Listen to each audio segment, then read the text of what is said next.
Hey everybody, how you doing? This is Holland Martin. Thanks for joining me today. And today I'm with former Marion athlete, 1998 graduate, Tony Sheron.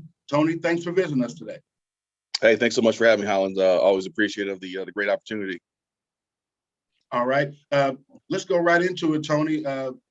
You graduated in 98 and you were a great football and track athlete for Marion. Let's go back to the beginning. Talk about some of the areas you were raised at and some of the schools that you attended while you were in Marion. Yeah, so my family and I, we moved around quite a bit around Marion, and I ended up going to for elementary school Southeast, with the Center, Riverview, um, and then Francis Slocum, Okay. um, and then yeah, moving along. Then I ended up going to I went to Jones for a little bit, Mm-hmm. and then moved right to a different area. Then ended up going to McCullough and kind of staying there until high school. Okay.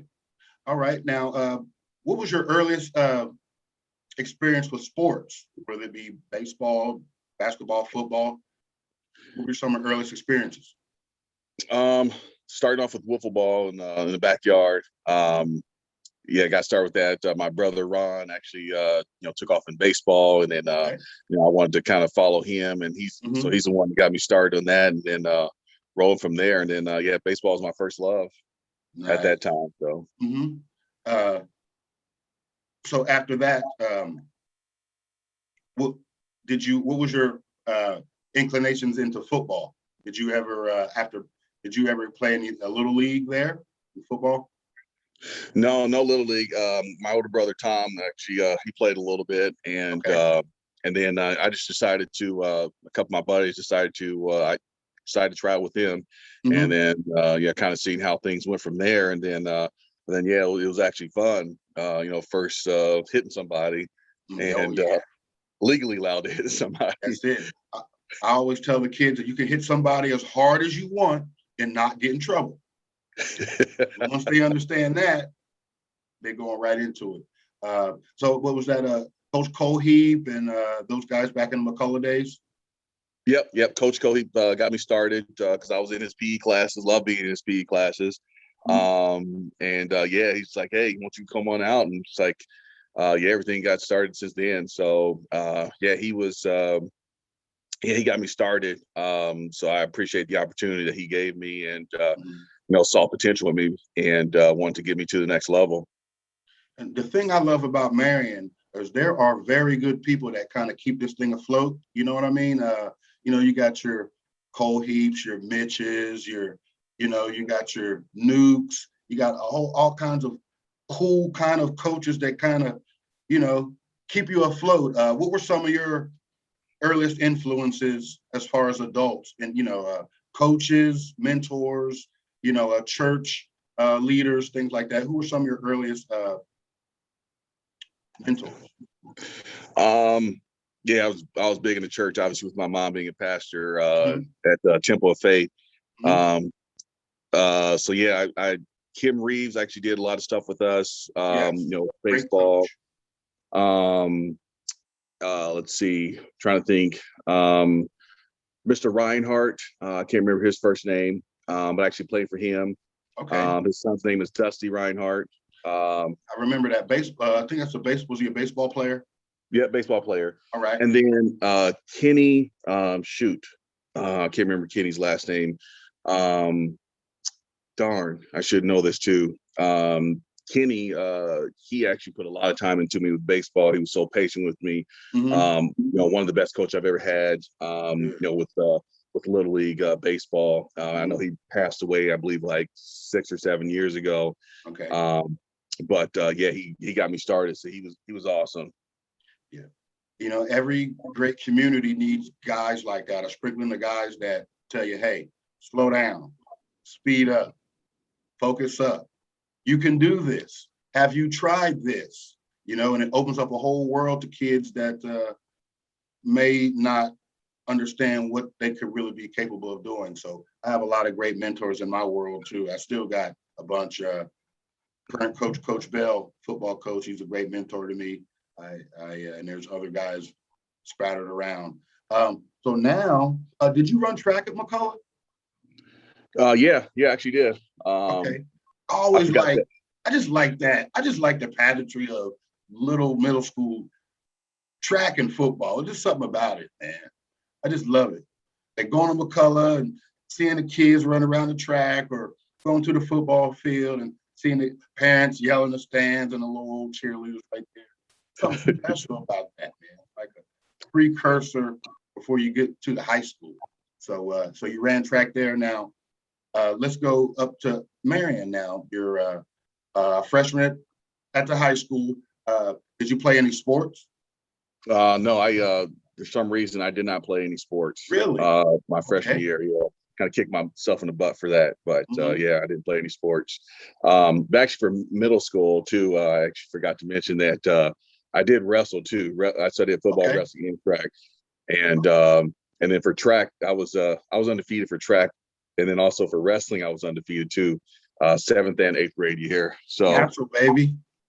You're but natural. yeah, for some reason, yeah, I just decided not to. I think I was Mhm. chasing girls or something at that point. Those things But happen.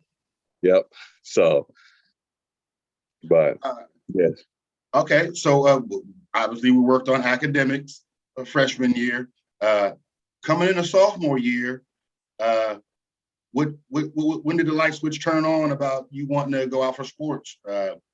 Did you know when did you the light switch turn on? Um, One of my couple of my best friends was talking to me about getting back into football and stuff like that, and Mhm. they finally got me out there, and then then when I got out there, I was like, oh man, I missed this, and yeah, just continue to stay practice. It was practice was fun for me. Mhm. I was in my best shape Oh yeah. my sophomore season. Mhm. So yeah, it was nice riding my bike 2-a-day practices and Oh yeah.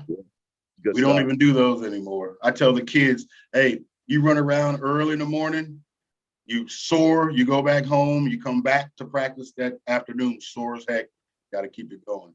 But now on that team, you guys had what Stephen Simmons and who was your quarterback was Stephen, wasn't it? Yeah, Stephen Simmons was the quarterback, and then the running back and fullback was Rob Smith and Okay, Ricky Paris. okay. We want to get a shout out to Rob Smith. He's going through a little health issues right now. We hope he gets well soon. And with Stephen, I think Stephen was the first Black quarterback in the modern era at Marion. I think before him, you may have to go back to maybe with little Mike Smith, maybe, or somebody like that. But I think Stephen Simmons was the first Black quarterback in the modern era in Marion. And now you look, and it's pretty much the norm back there anymore with the athleticism and the way that football's changed. Let's go into your sophomore year now. You're running the ball. So you had a 3-year run at running the ball at Um, Marion? no, actually, I only had I think I maybe had about maybe 10 carries my Mm-hmm. sophomore year, but Okay. I was on the defensive side. Mm-hmm. I was the outside linebacker with Tino Michener as the Okay. middle linebacker. Another Um, Marion great. Yep, and I think Jason Hill was the other outside backer. Okay. I always heard good things about Hale too, man. Yep. Being a linebacker coach, I've been a linebacker coach at Marion the last 8 or 9 years. I'm just obsessed with the greatness that comes out of that school, man. I mean, it is unbelievable, unbelievable. So, did you run track your sophomore year after football?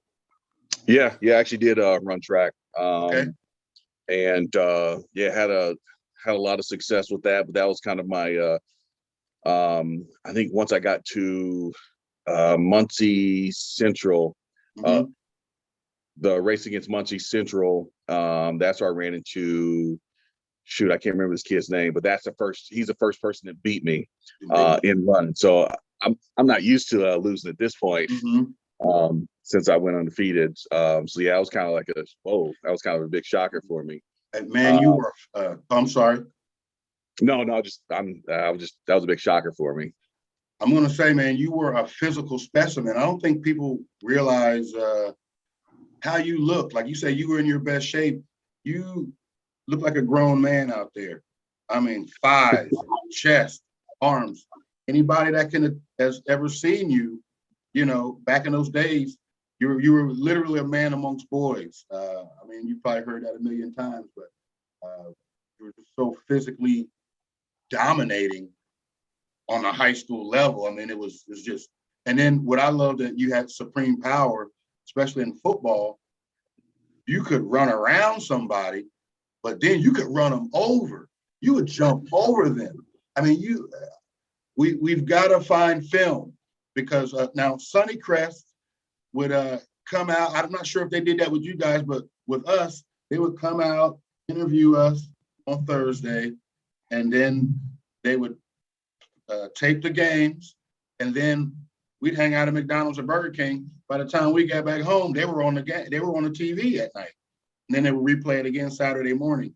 I implore Sonny Crest, anybody out there, to help us get those videotapes of baseball. I'm not sure it was baseball. I get those tapes of basketball and football out there because I would really love to see those. I mean, they had them from when I played all the way up to past Zach and Isaac and all. Oh, wow. Yeah. So I would love to just sit back and watch some of those games. I may have to reach out to Mark Fowler. I think he has some of those as well. But going back to let's go into your junior year now. No, but did you play baseball? So you played all three sports, sophomore, junior, and senior year? So junior year, or sophomore year, I just wrestled for a little bit, and then I stopped wrestling because I wanted to focus on football and track. Okay. And then I didn't do any high school baseball at all because of obviously track season. And then my junior year, that's where things kicked over for me. Coach Surface basically said, "Hey, we can't have you, run the ball a lot and also playing, outside backer." So they end up switching me over to offense full time. So that was my first real big experience. Run the ball. But I was more of a fullback at that point. Okay. And blocking for LaJuan Cox. Okay, great athlete. LaJuan still is to this day one of the greatest athletes in Marion. Shout out to him. Who was your offensive coordinator back then? It was Coach Vermillion. Okay, Coach Vermillion. He was my linebacker coach. I played linebacker for him. But Coach Luton's, rest in peace, he was the defensive back coach. And he wanted me to be a cornerback, but I have a linebacker. I'm a linebacker by heart and mentality. And me and Coach Vermillion had some epic up and downs in practice in that linebacker group. But so he was your coordinator. So it was give Tony the ball for after a while, after they realized what. So let's go back to this. What game was that breakout game your junior year? What was the game where you thought, okay, I'm the guy? Was it out the gate or was it several games in the season? No, it was actually when I can't remember how far it was in the season, but LaJuan took a flare pass and he caught it and he ended up getting injured. And his season was done. And that's when they ended up putting me in LaJuan's position. And then I can't recall who my fullback was at the time. Might have been Corey Spikes that was there too. And then then we started running the ball. We weren't that good our junior year. We're still trying to figure stuff out. And really we haven't gained that trust of each other and that camaraderie at that point. So we just kind of running blind at that point. Okay, and that would have been your junior year was what, 96? 96, yep. So did you play with Tavares Rankin too? Or was he Let's on the see. way out? Tavares, I think he was on it. I think he was already out. Okay. Yeah, I think he went out my freshman year. Okay. So you guys had, like you said, Ricky Gutierrez, Rob, Lawan got hurt. Then it was you in there. Okay. How many? What was your yardage that junior year? How many touchdowns did you score? And what was your yardage? Shoot, I have. If you remember. No, I think I might have had like maybe almost 1,000 yards rushing that year. Mm-hmm. And I can't remember how many touchdowns. Yeah, I really didn't keep track at that point.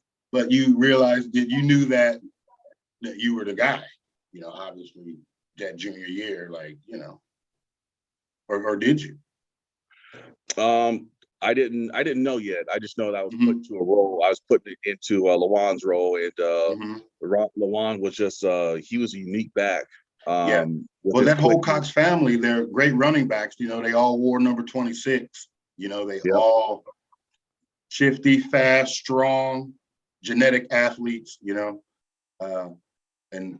But one man goes down, another man comes up, and he makes himself into a legendary running back. Give him a chance, and you became the legend that you are.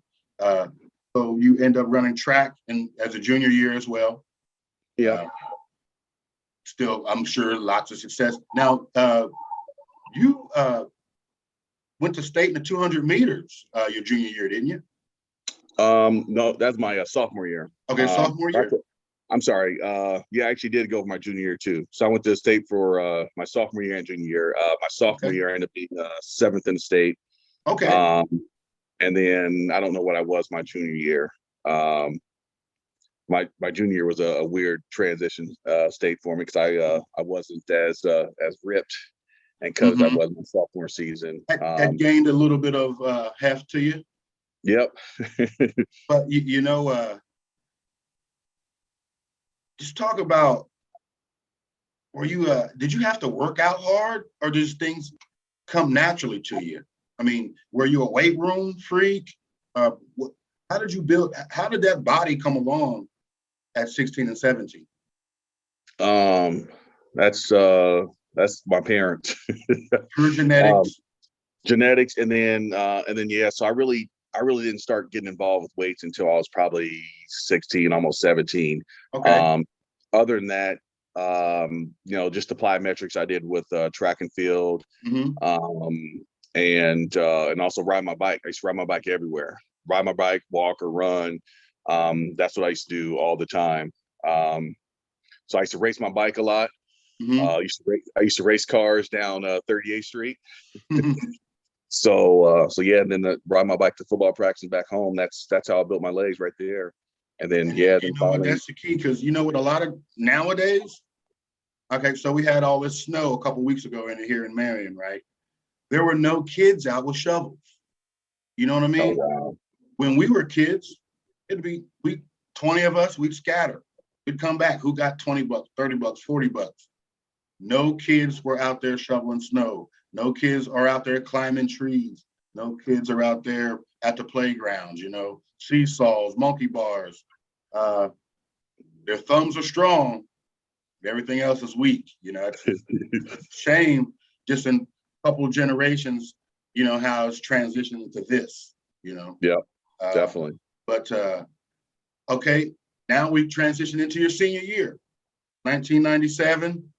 You are, one of the major running backs coming into Indiana football, high school football in 97. Talk about, was there any pressure? What were your expectations that senior year? Were you expecting big things? Were there any college recruiters on your tail? Talk about that senior year in football. Yes, senior year. I think that was my biggest confident boosting season. Okay. And man, the friendship, the camaraderie was just crazy at that point with our whole class of our class in 1998. And it was just something that was solid, and we just knew that we finally put all the pieces together, and this is going to work for us. Yes. So this is going to be our season. and yeah, just that confidence. So it wasn't just confidence in myself; it was confidence, within everybody, the O line, Mhm. and yeah, big shout out to the O line because without them, Oh man, there would be no Tony Sherons. hogs and dogs, man. You cannot. You have to protect the quarterback on O, and you have to get to the quarterback on D. You don't have that, you don't have a team, man. Like you said, O line and D line are so important, man. Hogs and dogs. But I'm sorry. Oh, just yeah, those guys. Yeah, those guys. I guess my closest lineman at that point was Andy Leap, Okay. and Mark Webb. Mhm. Rest in peace, Mark Webb. And Tommy Pierce was there too. Yeah. McPherson was there. So yeah, those guys. And then we had the hog play. Um, Hog play was like a wishbone formation. I had Mhm. Michael Bounds and Freddie Barlow clearing out a Ooh, path for me. big boys. The jumbo lineup. Yep, the jumbo lineup. So yeah, that's part of the reason why we went through Kokomo at that time with Herman Fowler playing middle Okay. linebacker. You know what? Herman was pretty big time over there in basketball and football for Kokomo. Yep. Big time. Yep. All right. Well, so it's going through that season now. You ended up scoring 180 points for the whole season, 29 touchdowns, 1,991 yards. Um, Still Marion records to this day. Uh, there's some talk about who the greatest running back in Marion history is. Uh, Personally, for me, is you. People Thank you. talk Richie, Richie Thomas, Richie, Richie. People talk Richie Thompson, Roger Hamilton, other guys that smattered in there, maybe Robert Carter or other guys like that.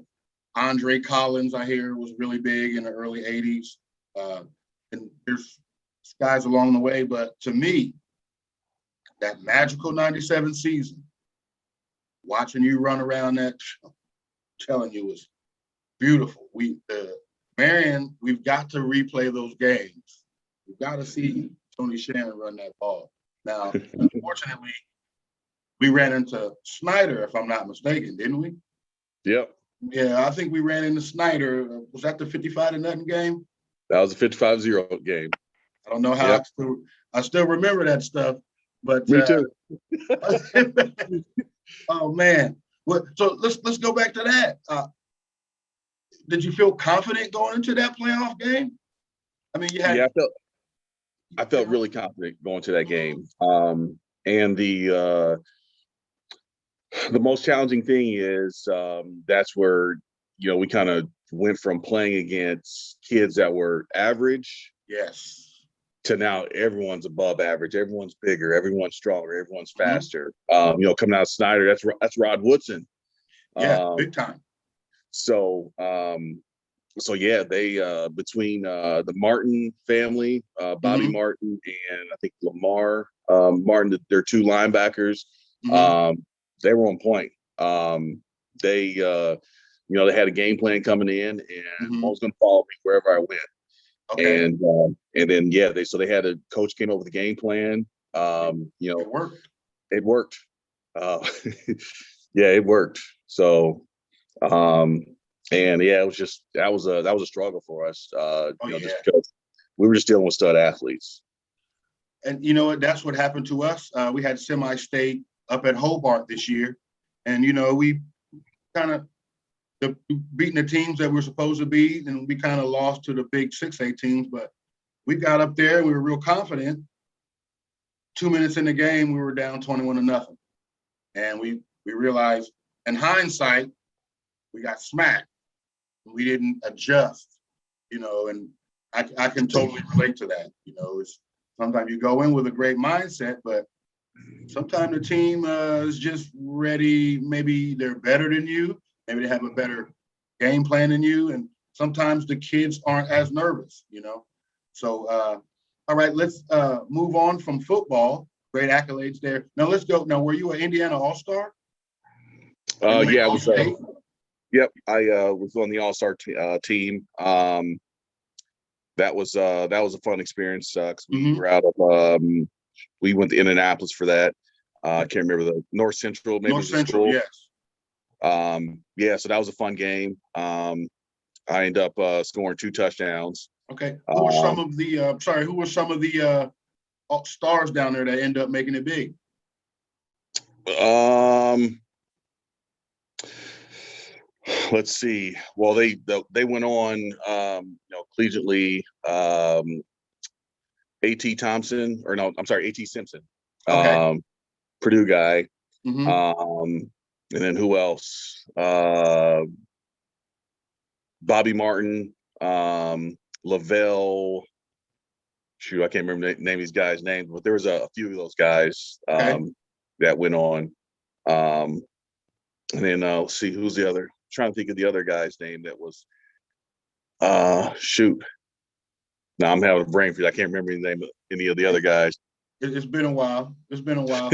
Let's go into that now. I played football. You played football. Were there ever any concussions? What were some of your biggest dings? Do you have any scares? And how has all that football affected you in your later life? Um, I haven't had any concussions. Well, I didn't know if I had any concussions back then. Mhm. Because obviously a lot of the protocols and stuff like that is completely changed now. Yes. Um, but yeah, nothing slowed down on me at all. Still sharp, the brain's still there. Mm-hmm. Um, but yeah, I don't. There weren't too many of us even at that time that had concussions and had to go out. So It almost seems to be like not a new thing, but I mean, with us, it was, you got your bell rung, get back into the game. You know, yep. I've had a couple of issues with getting my bell rung, but uh, not, still sharp. It's not no CTE or anything like that. But enough of that stuff. So you obviously went into track senior year, and you were part of that 4x100 meter relay team that went to state, weren't you? Yep, we went to state 3 years in a row. Nice. It was Um, you, Corey Spikes, Brent Jones, Malachi Broadnax, I believe. Uh, yep. awesome. I mean, just lightning fast team. Talk about some of your memories from that track season, be it be meets, bus rides. Talk about some of those memories that you guys had. Oh man, I love one of the best things that ever happened to me at that point was Brent Jones started beating me in the Mm-hmm. 100 or in the 200, whatever. Mm-hmm. He kind of went back and forth, and I love that because Brent worked his butt off, Yes. to get up there, and then that took a lot of stress off me.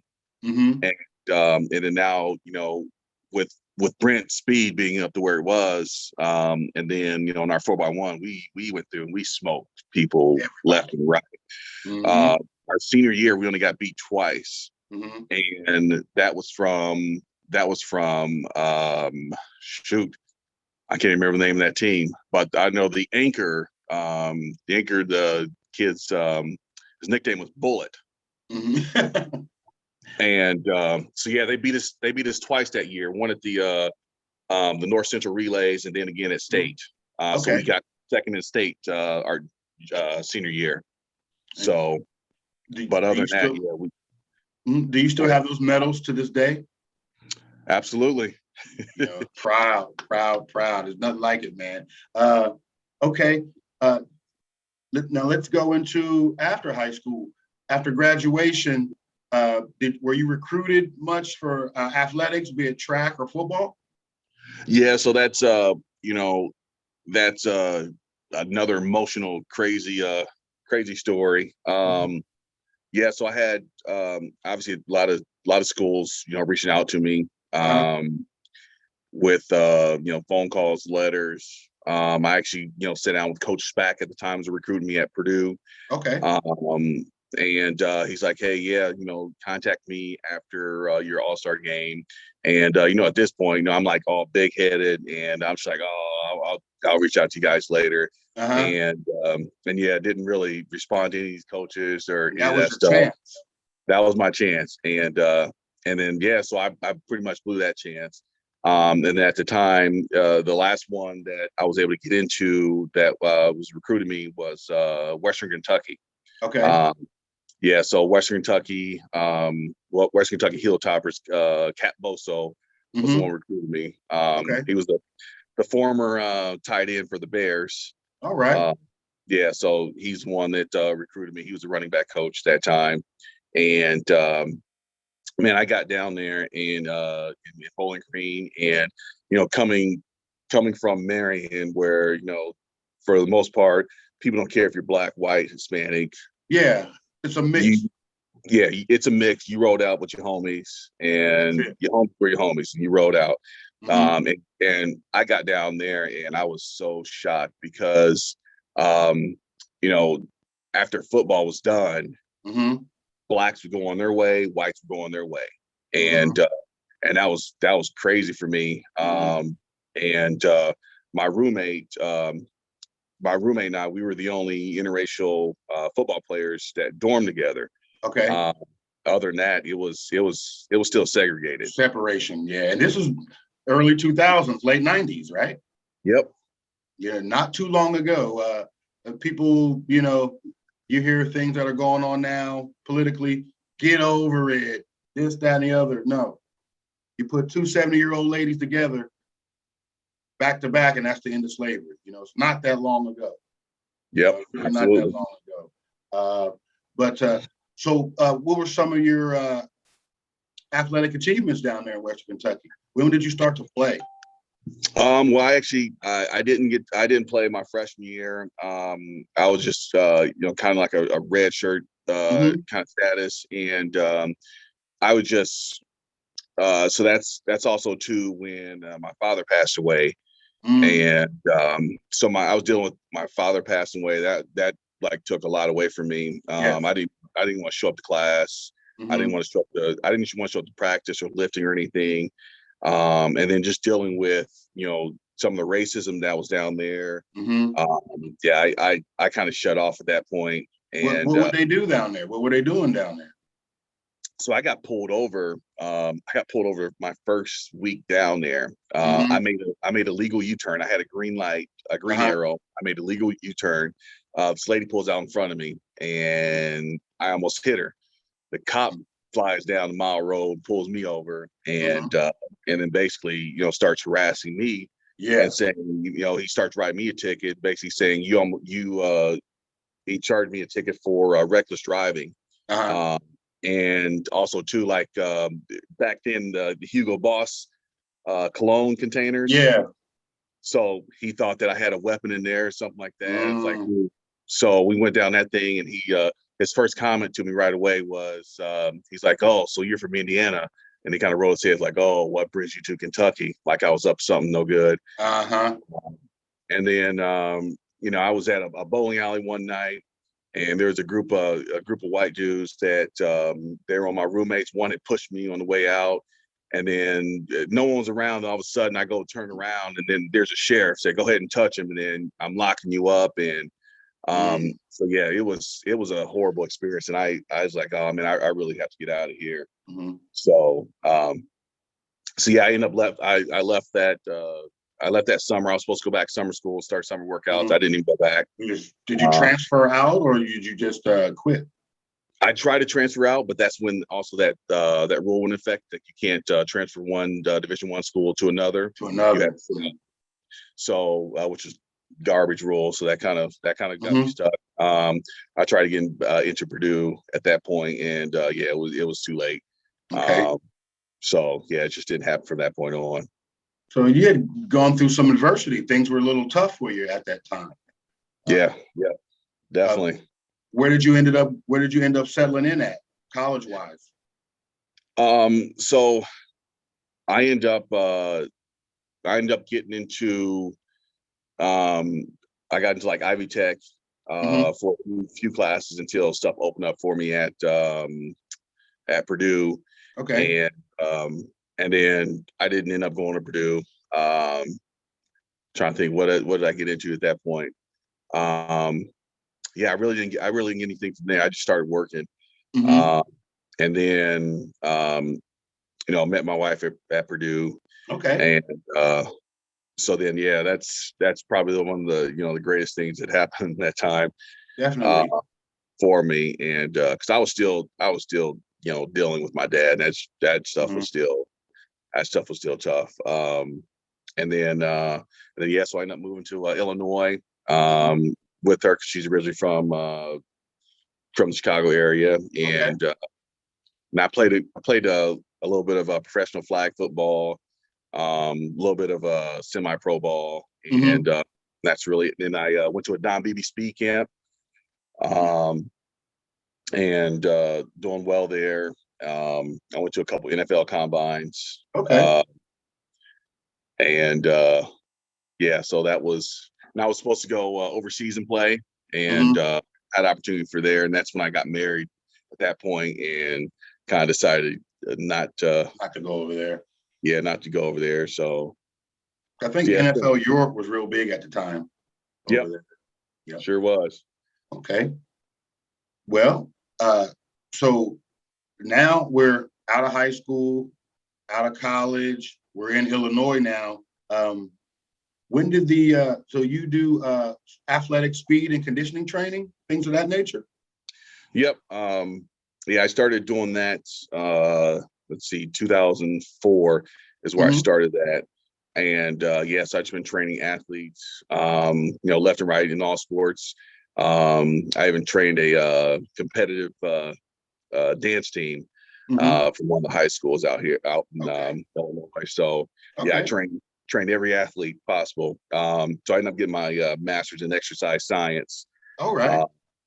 So and I got like 4 or 5 certs, and so I've just been rolling ever since. It's a beautiful thing, man. I do a little strength and conditioning here at the Marion High School and various gyms in the community, and I get a great joy in my heart getting someone and getting the best out of them. You know what I mean? Them not knowing what they can do until they realize what they can do. You know what I mean? They come in, they get better, they get stronger, they get more confident.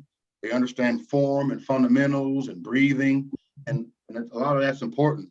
I know it's with a lot of kids, they want to come in, just put 225 on the bar and do that, but it's much more intricate than that. I tell them that's working outside in.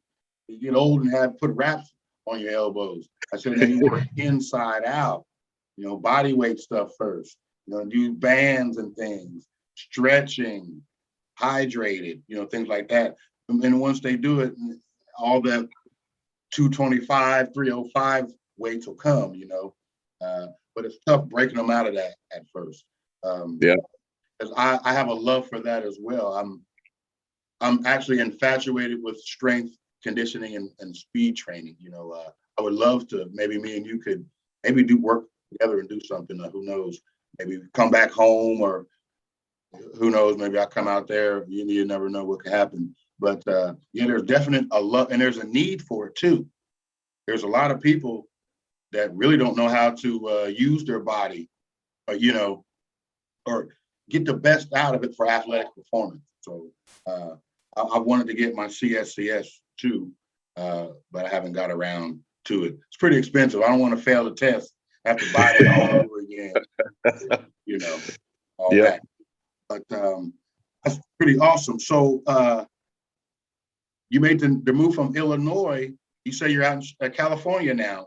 What precipitated the move from Illinois out to Cali? Man, I got tired of the snow and the cold. I'm done with it. Chicago get cold up there. Yeah. We just had a foot and a half of snow 3 weeks ago. Yeah, I'm done with that. Mm-hmm. So between the nice weather, being out outside pretty much all the time, Mm-hmm.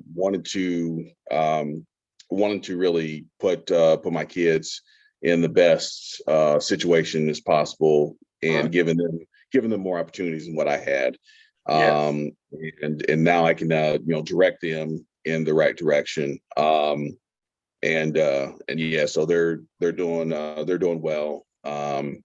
So you're so yeah, my kids are a lot better than what I was already. Yes. And you know what? That's the goal. That is the goal, to make the next generation better than the previous generation. To make it, not necessarily easier, but to make it better for them. Because we'll all go through adversity and challenges, and I can relate to that. I want my sons to have it just a hair easier than I had it. And I believe I accomplished that. So I totally agree with you. Yep, absolutely. So they're out here doing their thing. And yeah, my oldest son, he's 16. Okay. And he actually ended up going through he tore his one ACL a couple years ago. We were down there at bowling on the beach with Bronny James and Carmelo Anthony's team, the kids, and James Harden's team. So yeah, he's a basketball player. He was thinking about, well, he was going to play football, but then that happened. And then so he ended up tearing his other ACL last season. Oh man. Yeah, so doctor just said he had a narrow notch, and basically supposedly took care of that, and so he shouldn't have any more issues. And my younger son, he's playing football, basketball, and baseball, and then so he's coming up, and you'll actually see my son's on Max Preps. He's he's on the front of it for our school. So that's good, man. Yeah, that'll make you proud. It's got to make you proud. Absolutely. Yeah. Awesome. Okay. Let's talk about the future. What does the future hold for Tony Sheron? So right now I'm actually I'm coaching high school football. I am so I've been coaching even in Illinois. I was coaching. So I was the offensive coordinator for the junior varsity team for a couple seasons. Okay. And then so now I'm actually an OC for the freshman squad. Okay. And then so I'm looking to continue to build for the program for the area, and also at the same time, get my kids up there, to have the most success.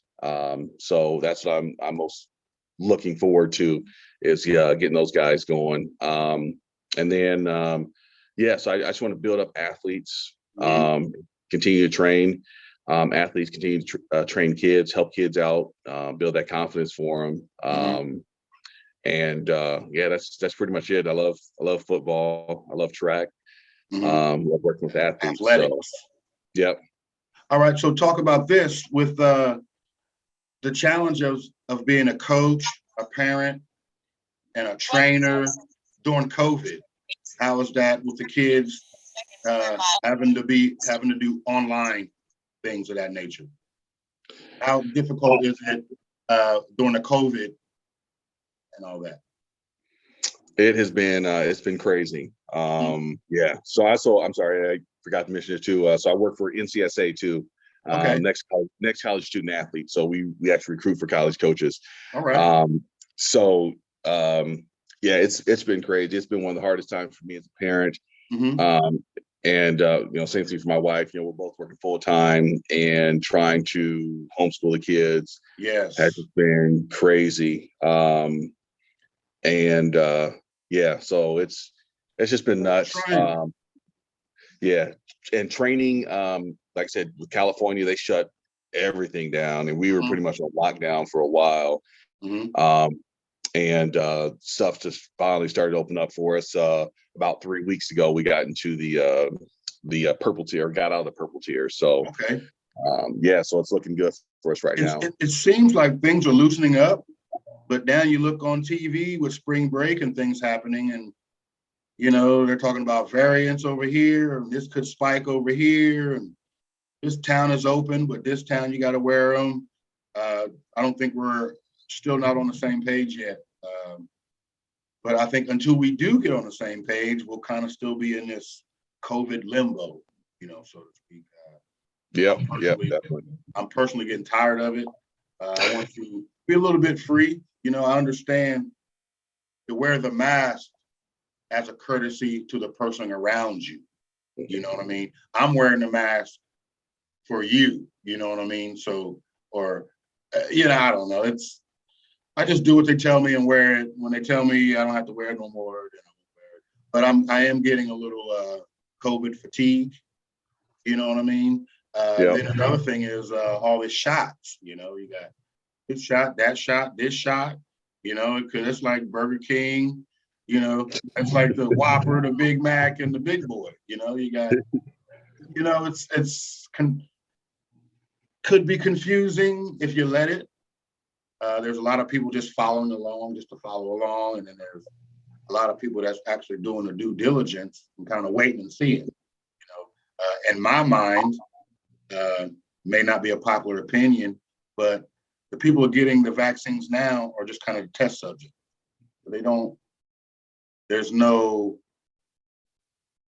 concrete evidence what could happen after this. So I'm kind of want to wait and let's see. But how are things as far as vaccinations and following protocols out west for you guys dealing with COVID? People are pretty much getting shots, trying to wear the mask as much as possible. Then there's the other people that are just so frustrated with it, and which everyone is. But at the same time, if one person thinks it's okay to go and do something, and the next person thinks it's okay, the next our numbers shoot back up, and then we're closed back down. So it's I don't know. It's just depressing, really. I'm just ready for it to be over. All right. Enough of that. So when was the last time you've been back to Marion? I think it was for our alumni football game. Okay, it's about 4.5, 5 years. Yep. I have fun with that, man. I wish they would do that again. I know. I loved it. I watch video of that thing at least once a month. And you know what? We won. Yep. The adults whooped on the kids. Big time. They know much mess. Yeah. I'm gonna have to replay that video here coming up. We balled out, bro. Shane Nevers, shout out to Shane out there at quarterback. Big Will was the hiker. You out there, Mario, Carlos Delgado yelling from the sideline, and we whooped him. Had a nice 2-point conversion in the back of the end zone. But I missed a touchdown.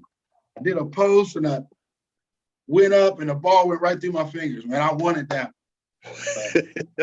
But it's always fun to come back and just be under those lights.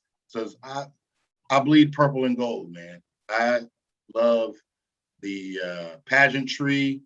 You know what I mean? The accolades that comes with being a Marion Giant. I mean, it's worldwide. Yep.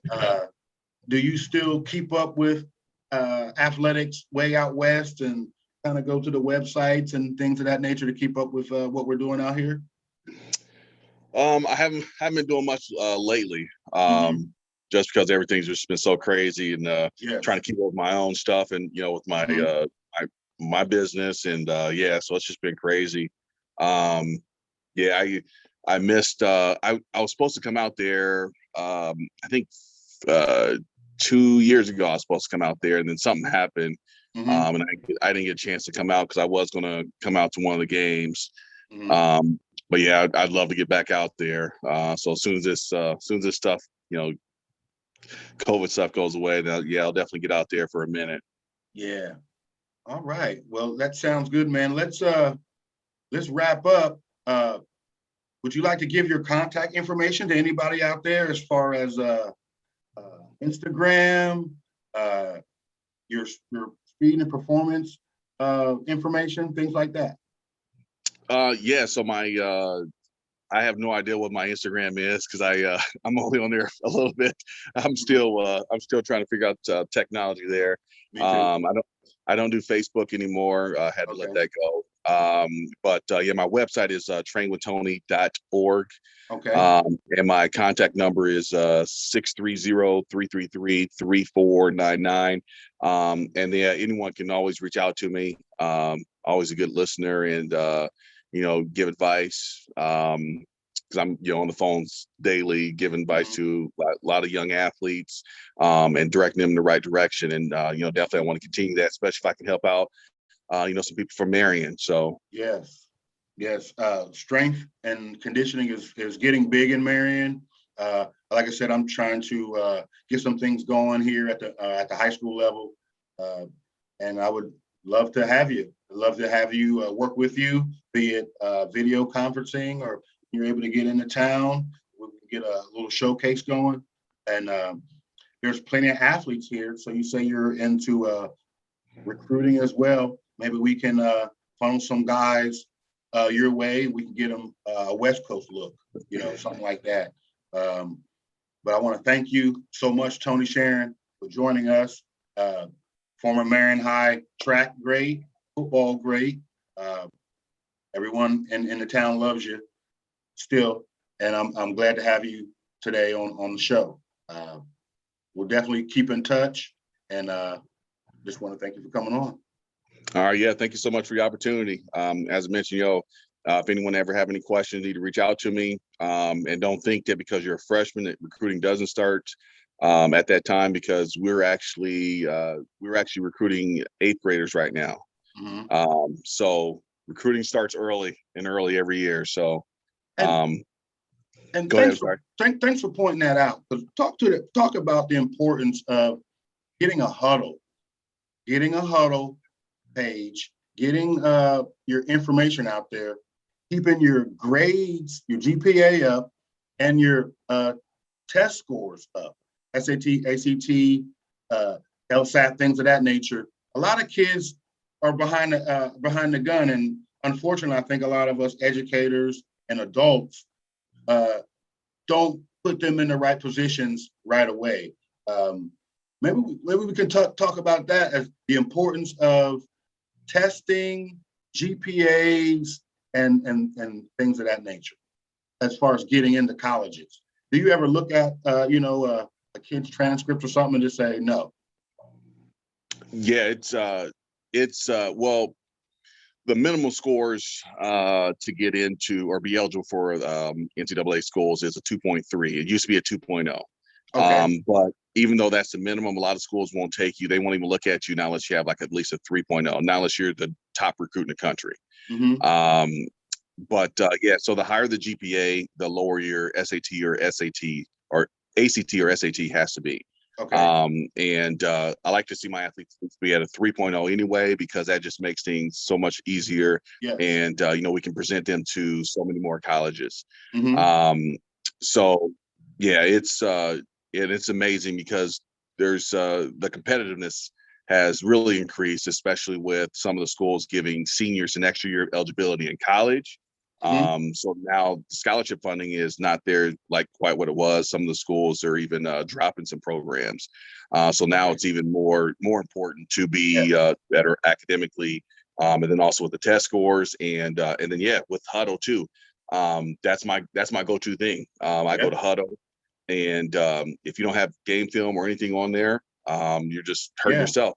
That's it. And a lot of kids don't understand. They try to scramble at the end of the football season or senior year, and you have to build that up early.